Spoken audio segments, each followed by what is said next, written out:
நீயா? நீ நீ எப்படி உள்ள வந்த? நீ எப்படி உள்ள வந்த? என்ன மதன், வீட்டுக்கு வரவங்கள வாங்க அப்படின்னு கூப்பிடுறத விட்டுட்டு எப்படி உள்ள வந்த, ஏன் வந்தேன்னு கேட்டுட்டு இருக்கீங்க? உன்கிட்ட நான் எல்லாத்தையும் அன்னைக்கே தெளிவா சொல்லிட்டேன். மறுபடியும் ஏன் வந்த? ஏன் வந்தனா, மதன் நீங்களும் நானும் ஹஸ்பண்ட் அண்ட் ஒய்ஃப் ஞாபகம் இருக்குல்ல? நீங்க தானே என்கிட்ட சொன்னீங்க சட்டம் அப்படி சொல்லுதுன்னு. அப்போ உங்களை தேடி வராம வேற யாரை தேடி போக முடியும்? பல தடவை நான் உன்கிட்ட சொல்லிட்டேன், உனக்கு எனக்கு நடுவுல எந்த தொடர்பும் இல்ல. நீ யாரோ நான் யாரோ. தயவு செஞ்சு இங்க வந்து என்ன டார்ச்சர் பண்றதை விட்டுட்டு உருப்படியா வேற வேலை ஏதாவது இருந்தா போய் பாரு. என்ன மதன் நீங்க, என் வேலையே தானே. இங்க பாருங்க, சட்டப்படி பார்த்தாலும் நீங்களும் நானும் ஹஸ்பண்ட் அண்ட் ஒய்ஃப். தர்மப்படி பார்த்தாலும் நம்ம 2 பேருக்கும் ஒரு அக்ரிமெண்ட் இருக்கு. அதனால நீங்க என்ன சொன்னாலும் எப்படி துரத்தி அனுப்பினாலும் நான் உங்களை தேடி வந்துட்டு தான் இருப்பேன். முதல்ல இங்க வெளில போடி போடி. மதன் சரி, ஜோக்ஸ் அபார்ட், நான் கொஞ்சம் சீரியஸாவே பேசுறேன். இது வரைக்கும் நடந்ததெல்லாம் நடந்ததாவே இருக்கட்டும், விட்டுருவோம். ஆனா எங்க அப்பா எனக்கு கொடுத்த கடுவுக்கு இன்னும் ஃபியூ டேஸ் தான் இருக்கு. லாயர் வந்து என் பேருக்கு வர வேண்டிய எல்லா சொத்தையும் எழுதி வச்சிட்டாருன்னா அதுக்கப்புறம் நீங்க யாரும் நான் யாரும், அதுக்கப்புறம் நான் உங்களை தொல்லையே பண்ண மாட்டேன். It's a deal. நீ 1000 தடவை இதே வார்த்தையை திரும்ப திரும்ப பேசினாலும் ஐ ஜஸ்ட் டோன்ட் கேர். எத்தனை தடவை சொன்னாலும் உனக்கு அறிவு வராதா? போ வெளியில. அறிவு இருந்தா உன்னை போய் ரெஜிஸ்டர் மேரேஜ் பண்ணிருப்பேனா டால். மதன் தயவு செஞ்சு நான் சொல்றதை கேளுங்க. நீங்க மட்டும் நான் சொல்ற மாதிரி கேட்டு என் வீட்டுக்கு வரலனா அப்புறம் உங்க பேர் எழுதி வச்சு சூசைட் பண்ணிப்பேன்.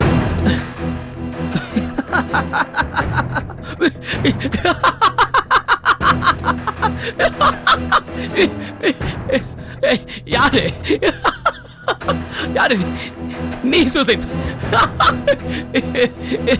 நீ யாரையாவது போய் கொலை பண்ணுவேன்னு சொல்லு, அதை வேணா நான் நம்புறேன். ஆனா நீ போய் தற்கொலை பண்ணிப்பேன்னு சொன்னா நான் மட்டும் இல்ல, பைத்தியக்காரன் கூட நம்ப மாட்டான். நீயாவது தற்கொலை பண்ணு. ஐயோ ஐயோ காமெடி.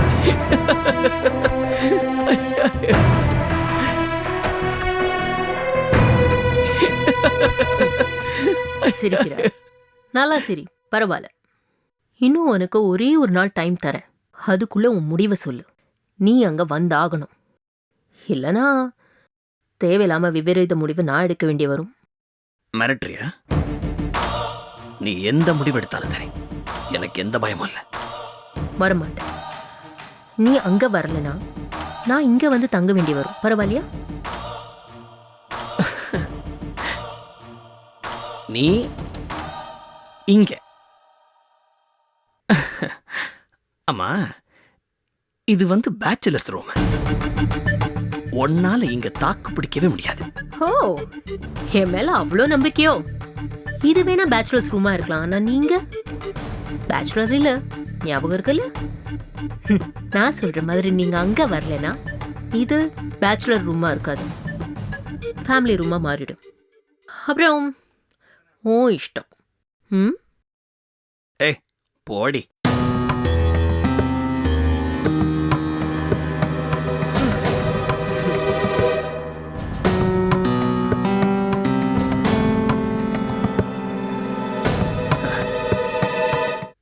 கொஞ்ச நேரத்துக்கு முன்னாடி வந்தேன்டா, ரூம் கதவு திறந்து இருந்துச்சு. நான் நீதான் வந்திருக்கியோ நினைச்சு உள்ள வந்து பார்த்தா இந்த பிசாசு நிக்குது. இவ எப்படிடா உள்ள வந்தா? நாம சாவி வைக்கிற இடம் இவளுக்கு எப்படி தெரிஞ்சது? முதல்ல அந்த இடத்த மாத்தணும். இத பாரு, அவங்க சொல்லிட்டு போறது எதுவும் உண்மையா இருக்குமா? ரொம்ப பயமா இருக்கு மச்சான். என்ன சொல்ற? அதான்டா, நீ அங்க வரலனா அவங்க இங்கே வந்து தங்கிடுவேன்னு சொல்றாங்களே. வந்தாலும் வந்துட போறாங்கடா. போடா போடா. அவளாவது இங்க வர்றதாவது. அப்படியே அவ வந்தாலும் 1 மணி நேரம் கூட அவளால இங்க தாக்கு பிடிக்க முடியாது. எனக்கு ரொம்ப பசிக்குது, சாப்பாடை கொடு. சாப்பிட்ற நேரத்துக்கு தான் அந்த பேய் வந்து உயிரை வாங்குது.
என்ன சரவணா, தங்கச்சிக்கிட்ட சண்டை ஏதாவது போட்டியா?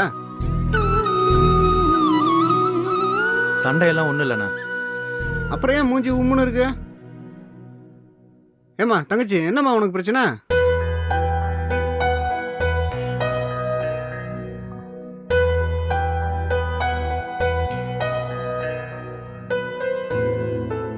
ஏம்மா என்னம்மா வர வழியில எவனாவது கலாட்டா பண்ணனா சொல்லுமா, ஆளை வச்சு கை காலை உடைச்ச போடுறோம் நாங்க. சரவணா என்னப்பா சொல்றாப்ல? அதான் ஒன்றும் இல்லைன்னு சொல்கிறான்ல, வாயை மூடிட்டு சாப்பிடுங்கன்னு சொல்கிறான். ஏமா கலகலன்னு நீ சிரிச்சுக்கிட்டே இருக்கிற பொண்ணு இப்படி பேசாம இருந்தா எல்லாருக்கும் மனசுக்கு வருத்தமா இருக்கும் இல்லையா? என்ன காரணமா? சரவணா, ஏதோ பிரச்சனை கேட்டா பாப்பா சொல்ல மாட்டேங்குது. நல்லா தானே இருந்தா. இந்த மாதம் பணம் கைக்கு வந்ததும் ஆசையா அக்காக்கு கொடுக்க ஒரு saree எடுத்தா. என்னால் போக முடியலன்னு சொன்னேன். சைக்கிளில் அவளே போயிருக்கா. அப்புறம் சாரியோடு திரும்பி வந்துட்டா. அப்பத்திலிருந்து இப்படிதான் இருக்கா. உங்க அக்கா மகதி ஏதாவது திட்டிருப்பாங்களோ? மகதி தப்பே பண்ணியிருந்தாலும் அக்கா அவளை திட்ட மாட்டாங்கண்ணே. ஏன்னா அவ மேல பாசம் ரொம்ப அதிகம்ண்ணே. அப்புறம் என்ன பிரச்சனை? என்னன்னு சொன்னாதான் தீர்த்து வச்சிருப்பேன்ல. இப்படி மனசுக்குள்ளே வச்சிருந்தா யார் என்ன பண்ண முடியும்? அம்மாவும் அப்பாவும் கேட்டு கேட்டு சலிச்சு போயிட்டாங்க. ஏம்மா, நீ சிரிச்ச முகத்தோட சாப்பாடு போட்டாதாம்மா நாங்கள் சாப்பிடுவோம். எங்களுக்கும் செமிக்கும். நீ சிரிக்காம போட்டால் நாங்கள் சாப்பிட மாட்டோமா? ஏண்டா முட்டா பயல, அவ எப்படி சோறு போட்டா உனக்கு என்னடா? பாவம் தங்கச்சி அழுவுது பாடுறா. அம்மா உன்கிட்ட யாரும் எதுவும் கேட்க மாட்டாங்கம்மா.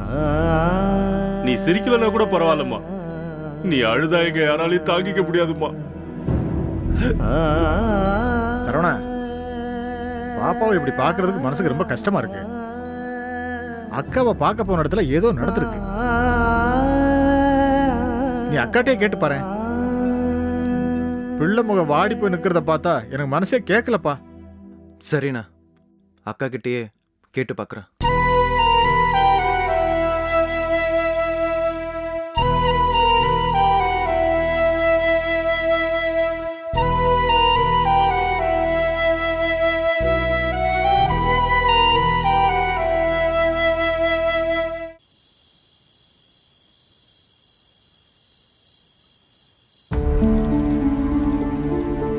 சித்தி, பசிக்குது, தோசை கொண்டு வா. ஒரு 5 நிமிஷம் பொறுத்துக்கிடி செல்லும். நான் நெய் ஊத்தி முருவலா தோசை சுட்டு தரேன். என்ன வேணாம், ஏற்கனவே 2 தோசை உள்ள போயிடுச்சு, போதும். ஏண்டா சந்தோஷ், தோசை சாப்பிடுறானா இப்படி எண்ணிக்கிட்டு உட்காந்துருக்க? எண்ணி எண்ணி சாப்பிட்டா உடம்புல ஒட்டாது. மனசை எங்கேயோ வச்சுக்கிட்டு இங்க உட்காந்து சாப்பிடாத. டயட்ல அவருக்கு கண்ட்ரோல் இருக்கிறது நல்லதுதான் அத்தை. பசிக்காம சாப்பிட உட்காரக்கூடாது. பசி முழுசா அடங்குறதுக்கு முன்னாடி எந்திரிச்சிடணும். இதுதான் இன்னைக்கு டயட் பொன்மொழி. என்ன டயட்டோ என்ன பொன்மொழியோ போங்க.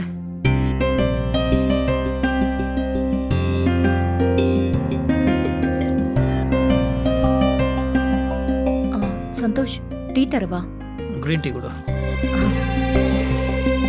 பாரதி, நானும் சாப்பிட்டுமா? கொஞ்சம் இருங்க, 2 நிமிஷம். சூட தோசை கொண்டு வரேன். தேங்க்யூ. தேவி, மதன் கிட்ட பேசினியா? என்னத்த பேசுறது? எவ்வளவோ பேசி பார்த்துட்டேன். என் கோவத்தெல்லாம் தள்ளி வச்சுட்டு இன்னைக்கும் பேசி பார்த்துட்டேன். ஆனா முடிவா வரவே மாட்டேங்கிறான்.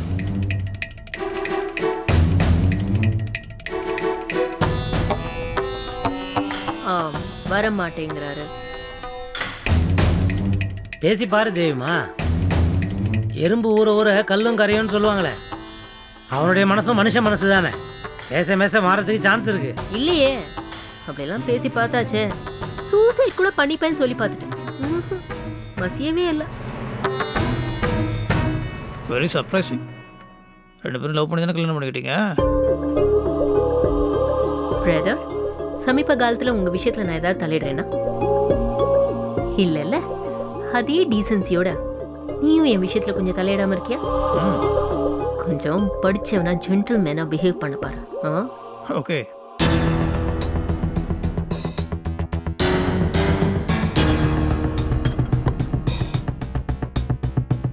இவ்ளோ சொல்லியும் மாப்பிள்ள வரலனா நீ அங்க போயிட வேண்டியது தானே? என்னது இது? இந்த வீட்ல ஒருத்தருக்கா தனியா சொல்லிட்டு இருக்கணுமா? காது கேட்காது உனக்கு? உன்னோட வேலை கிச்சன்ல தான். தேவையில்லாம எனக்கு அட்வைஸ் பண்ற வேலை வச்சுக்காத. ஏண்டா செல்லம், நான் உன்னை அங்க போ சொல்லுவேனா? பெரிய மாமா தான் ஒண்ணு மாப்பிள்ள இங்க வரணும், இல்ல நீ அங்க போகணும்னு சொன்னார் இல்லடா.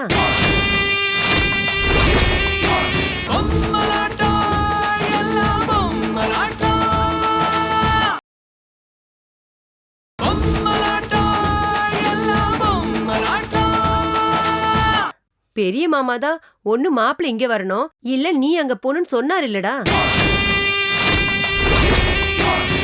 அதுதான்டா நானும் சொன்னேன்.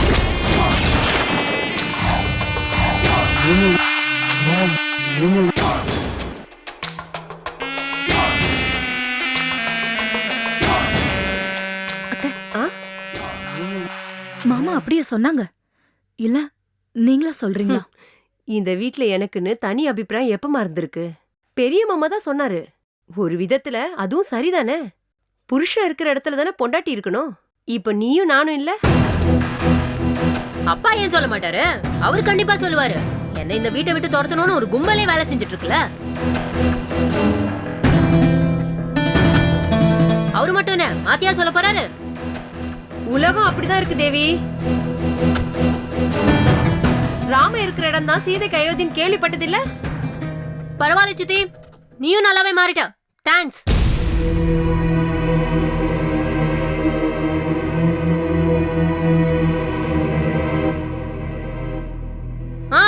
நீயும் உன் பங்குக்கு சொல்லு. என்ன இந்த வீட்டை விட்டு துரத்தணும் நீயும் குறியா இருக்கல. எல்லாரும் சேர்ந்து ஒன்னையும் மாத்திட்டாங்க போல இருக்கு. நல்லது தானே சொல்றாங்க, அது ஏன் தப்பா எடுத்துக்கிற?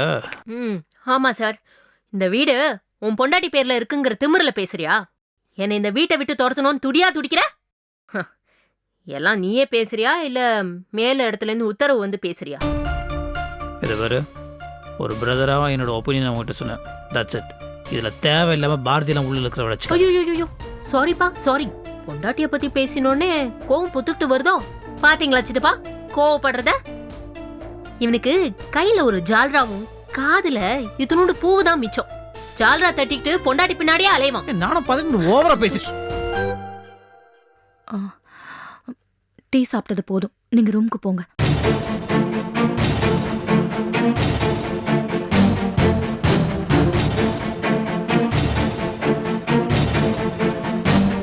பாத்தீங்களா இவன் பொண்டாட்டி பேச்ச கேட்டுட்டு எப்படி போறத?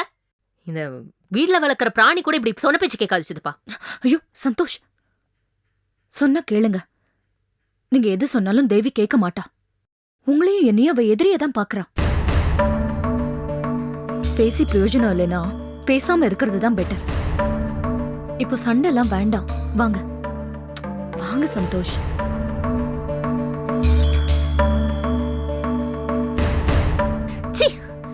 இவன் இப்படி மாறுவான்னு எதிர்பார்க்கவே இல்ல சித்தப்பா. எப்படி பொண்டாட்டி பேச்ச கேட்டுட்டு போறான்? கொஞ்சம் கூட தன்மானமே இல்ல. சீ, இவ பெல்ட் அடிக்க சொன்னா கூட அடிப்பான் போல இருக்கு. தேவிமா, எதுக்கு அவன் பிரச்சனை உனக்கு? நீ பாட்டுக்கு சாப்பிடுறா. சிவகாமி, என் டி ஷர்ட்ஸ் எல்லாம் மேல காய போட்டிருக்கல, மழை வர மாதிரி இருக்கு, போய் எடுத்துட்டு வா போ. இல்லங்க, தேவி சாப்பிடணும். அவ சாப்பிட்டு முடிச்சதுக்கு அப்புறம் போய் எடுத்துட்டு வரேன். முட்டாளாடி நீ. அதான் அவளுக்கு கம்பெனி கொடுக்கறதுக்கு நான் இருக்கேன்ல. போய் எடுத்துட்டு வானா எடுத்துட்டு வா போ.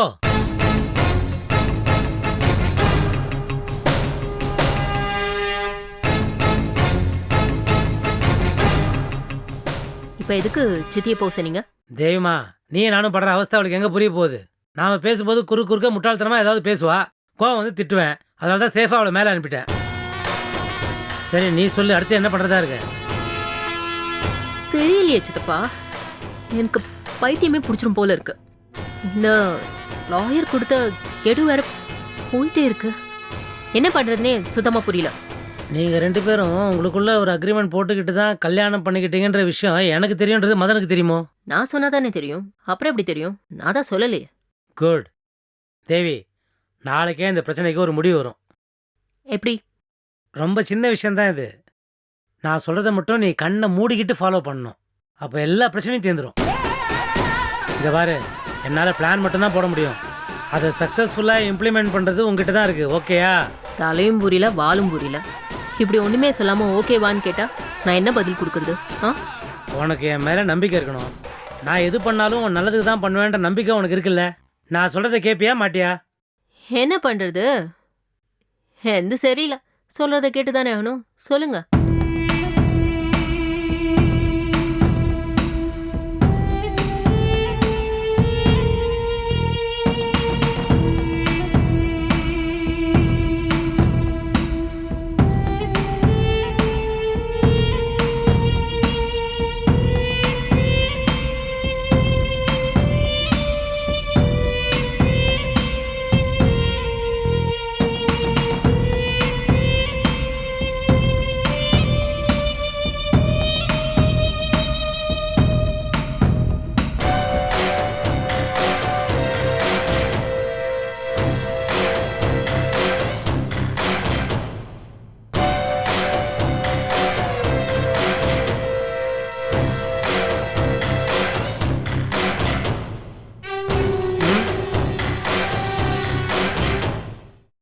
ம்.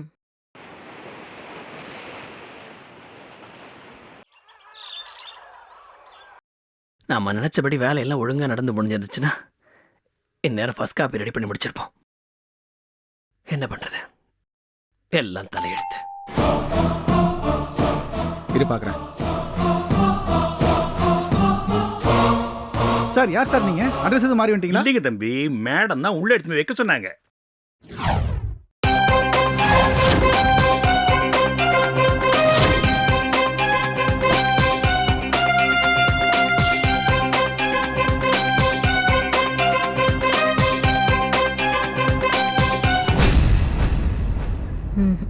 சித்தப்பா, இந்த வீடை பார்த்தாலே வாந்தி வாந்தியா வருது. கவலைப்படாத தெய்வமா, அநேகமா நீ இந்த வீட்டில் ஒரே ஒரு நாள் தான் இருப்பேன்னு நினைக்கிறேன். ஒரு நாள் பல்ல கடிச்சு பொறுத்துக்கிட்டே இரு. அதுக்கப்புறம் நீ கொடுக்குற டார்ச்சர்ல நீ எங்க கூப்பிடுறியோ அங்க வரதுக்கு அவன் தயாராயிடுவான். என்னங்க இது? முதல்ல புருஷன் வீட்டுக்கு போறா, குழந்தைக்கு இப்படிதான் அட்வைஸ் பண்ணுவாங்களா? தேவிமா, இவர் சொல்றதெல்லாம் கேட்காத. நான் கல்யாணம் பண்ணிட்டு வந்தப்போ உங்க சித்தப்பாவோட வீடு இதை விட சின்ன வீடு. இந்த வீடாவது ஓட்டு வீடு, அந்த வீடு வெறும் குடிசை வீடு தான். அந்த வீட்டுல முடிஞ்சுதா? கவலைப்படாதம்மா, ஒரு நாளோ 2 நாளோ, அதுக்கப்புறம் நீ நம்ம வீட்டுக்கு வந்துகிட்டே இருக்கலாம். டேய் டேய் டேய் டேய், என்னடா ஏதோ போலீஸ் சிங்கத்தை பார்த்த மாதிரி பயந்து ஓடி புலிய பார்த்தா ஏன்டா பயப்படணும்? அது தொந்தரவு பண்றவங்கள மட்டும்தான் அடிக்கும். இது அதை விட கொடூரமான மிருகம். சிங்கத்தை விட கொடூரமானது. வாசல்ல வந்து நிக்குது, வந்து பாரு. சொல்ற? என்னடா வளர்ற? ஆமாண்டா, வாடா.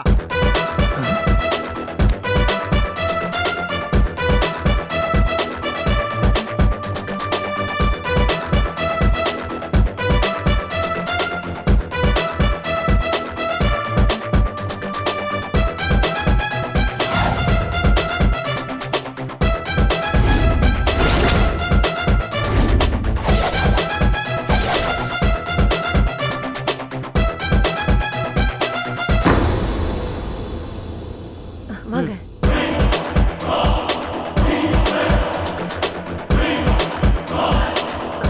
மாப்பிள்ள மரியாதை தெரிஞ்சவருங்க. நம்மள வரவேற்கிறதுக்கு வாசலுக்கே வந்துட்டாரு பாருங்களேன். வணக்கம் மாப்பிள்ள. வணக்கம். நீங்க எங்க இங்க? கல்யாணம் ஆகி இன்னும் முழுசா 1 மாசம் கூட ஆகல. அதுக்குள்ள மாப்பிள்ளையும் பொண்ணும் ஏன் பிரிஞ்சிருக்கணும்னு தான் கையோட கூட்டிட்டு வந்துட்டோம். என்ன நீங்க என்ன சொல்றீங்க? அது ஒண்ணும் இல்ல மாப்பிள்ள, அந்த வீட்டுல இருக்கிறதுக்கு சங்கடமா இருக்குன்னு சொன்னீங்களாம். என்ன செய்யறது, புருஷன் இருக்கிற வீடு தானே பொண்டாட்டிக்கு சொர்க்கம். அதான் நீங்க அங்க வராட்டாலும் தேவி இங்க அனுப்பிடலாமேன்னு. என்னங்க நின்னு பேசிட்டு இருக்கீங்க? நல்ல நேரம் முடிய போதில்ல, உள்ள வாங்க. முதல்ல உள்ள போமா. இல்ல சார், அது